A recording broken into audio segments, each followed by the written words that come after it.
ஆடி பூரனாலே வளையல் ரொம்ப ஸ்பெஷல். நேத்தியே நான் கோயிலுக்கு வளையல் வாங்கி கொடுத்துட்டேன். இது நம்ம வீட்டு தெய்வத்துக்கு போடுறதுக்கான மாலை கட்ட போறேன். ஃபர்ஸ்ட் வெள்ளை நூல்ல மஞ்சள் தடவி நம்ம எந்த சைஸ்க்கு மாலை வேணுமோ அந்த அளவுக்கு நம்ம நூல் எடுத்துக்கலாம். இந்த மாதிரி ஒரு வளையல் எடுத்துக்கிட்டு கீழே இருந்து மேல ஏறுமுகமா ஏறணும். ஃபர்ஸ்ட் வளையல எப்போது நம்ம நாட் போடுற மாதிரி நார்மலா போட்டுக்கலாம். இன்னொரு வளையல நூல்குள்ள விட்டு அந்த நூல் இந்த வளையல் வழியா இப்படியே இழுக்க வேண்டியதுதான்.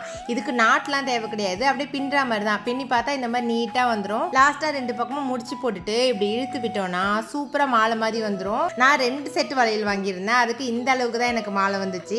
இன்னைக்கு 4:30 மணி போல எழுந்து சாமிக்கு படைக்கிறதுக்கு பயிர் பாயசம் வச்சு படைச்சாச்சு. போன வீடியோல நான் போட்டிருந்தேன் இந்த எல்லோ குர்த்தியா. அதிக பேர் லிங்க் கேட்டிருந்தீங்க. இது எல்லோ கலர் கிடையாது, நல்லா வெந்தய கலர். குவாலிட்டி வைஸ் செம சூப்பரா இருக்கு. இது இன்ஸ்டால தான் ஆர்டர் போட்டு வாங்கினேன். இஷான் டிசைனர். வாட்ஸ்அப் நம்பர் கொடுக்குறேன், தேவைப்படுறவங்க வாங்கிக்கோங்க.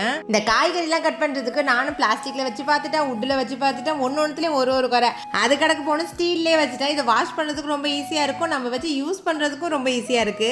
இதோட நான் விடல. இந்த போர்டு ஒரு மல்டி பர்பஸ் தான். எது வேணாலும் நம்ம யூஸ் பண்ணிக்கலாம். இதுல சப்பாத்தியும் போட்டுக்கலாம். அதுக்காக இந்த உருட்டு கட்டை ஒன்று வாங்கியிருக்கேன். இது சூப்பர் குவாலிட்டியா இருக்கு, நல்ல வெயிட்டாவும் இருக்கு. லிங்க் வேணா டேக் பண்றேன், வாங்கிக்கோங்க.